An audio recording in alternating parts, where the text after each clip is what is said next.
Yo, what's up Moongang? So ngayon is 9 AM Monday, August 26 dito ngayon sa Hungary, Europe. So ngayon naman night shift kami. So yung duty namin 10 to 7:30. Pero makakauwi kami niyan mga nasa mga nasa 10:30, 11:30, 12 ganon kasi laging may overtime. Then ito lang Moongang yung advice ko sa inyo. Pag andyan kayo sa Pilipinas, mas mainam na piliin nyo yung electronics company. For my opinion ko lang. Kung marami namang hiring na mga electronics company, wag nyong piliin yung food factory.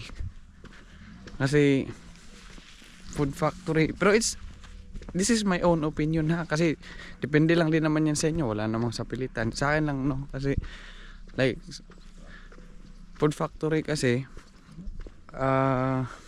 essential, diba? Much more na physical talaga yung trabaho, bubuhat talaga ng mabigat. Then ito lang Moongang advantage pag electronics company, napapansin ko dito na yung mga like sa Suzuki din ibang company na electronics, may buwan sila na like in 1 month may vacation sila na 2 weeks na walang trabaho with pay. Siyempre yung kaibigan ko na si Kabitin, yung vlogger din, 2 weeks silang 2 weeks silang walang trabaho, tas with pay sila. Sa amin naman dito sa chicken factory, sa food factory, walang ganon. Kasi sa amin kasi yung mga ginagawa namin essential, kasi needed ng tao, so wala kaming break na ganon. So napag-isip-isip ko na maganda talaga pag electronics talaga, hindi mabigat yung trabaho, kasi syempre like mag-ooperate ka lang ng machine. Pero hindi naman lahat ng electronics talaga na magaan lahat ang trabaho, depende din yan kung saan ka masign. Pero compare to food factory talaga na mabigat talaga. Ako wala namang choice kasi yun nga, nalipat na kami, andito na sa Hungary. So pahalagahan ko na yung trabaho na binigay sa amin, kahit daming prawns. So tingnan nyo guys, nalalaglag lang. Yan. Ito yung isa, yan. Ganda. Parang bayabas nito dito, nalalaglagan lang, purple yung kulay. So yun lang Moongang. Kung may choices kayo, piliin yung electronics. Yan yung pinaka the best na advice na masasabi ko sa inyo. Kung may chance ha. Pero kung like wala na ding ibang hiring, so food factory na rin. Pero kung gusto mo ng yung trabaho mo, hindi nakakapagod, electronics talaga. Then kasi napapansin ko rin dito, like mga kaibigan ko rin na trabaho sa food factory, sabi lang nakapagod din talaga. Pero like ginagawa ko na lang namin na motivation ako, yung kinikita ko dito hindi ko man kikitain sa Pilipinas So yun na lang naging motivation ko. Kasi kung ako lang, kung may chance lang na lilipat sa ibang company, yun, lilipat. Pero sa amin hindi nakapirma kasi kami ng kontrata, bawal na lumipat. So ganun talaga. Ako na lang yung trabaho, i-love na lang yung trabaho, palagahan na lang. Palagahan na lang yung trabaho.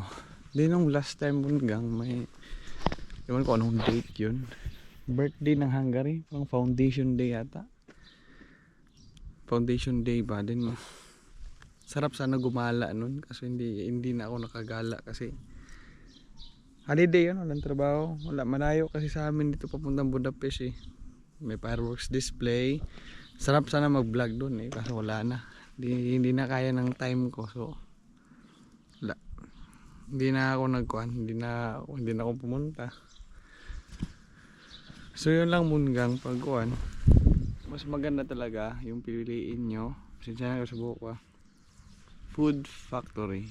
Ay hindi, electronics company. Like sa mga nag-a-apply dyan, i-add nyo yung mga kuan, mga Hungary groups para may idea kayo ano yung mga updates. Kasi may mga kababayan tayo na mga nagpo-post doon. Huwag nyo lang i-mind yung mga negative post. Mga nakapost doon sa Hungary groups, yung mga positive lang. Kung magtanong kayo, ganito. Pero kung gusto nyo magtanong sa akin, kung kaya ko namang sagutin yan, magtanong na lang kayo. Pero hindi naman lahat nasasagot ko eh. Kung may idea lang ako, magsishare ako. Then guys, kung may mga tanong kayo, mag-comment kayo dito sa page ko. Mag-comment kayo. And then yun lang naman. Then nag-aantay na kami ng bus ngayon. Yan.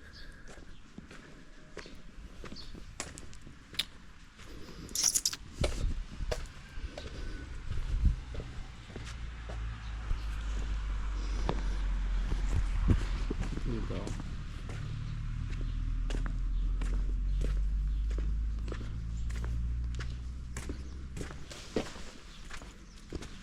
Ako dito. Fuck. Dumi. Madumi pala.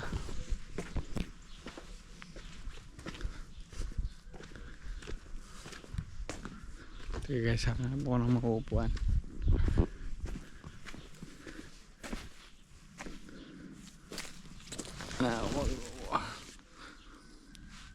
So yun lang naman guys, pagkuhan. Yung piliin nyo yung electronics ha. Then ano pa ba? Then kung may mga tanong kayo, mag-comment na kayo sa page or sa YouTube. Ganun lang.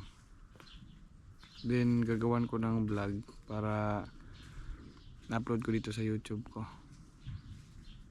Kasi yun naman yung content ko, yung mga tanong nyo, yun yung ginagawa kong content para may pang vlog ako, ganun lang.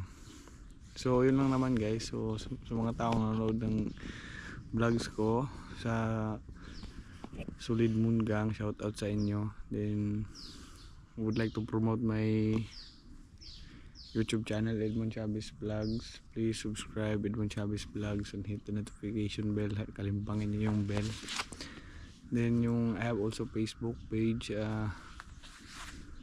Edmond Chavez Vlogs and Edmond Chavez Vlogs 2.0. Then may mga tanong kayo, mag-comment na kayo dito. Then yun lang naman guys. Have a nice day and God bless. Bye bye.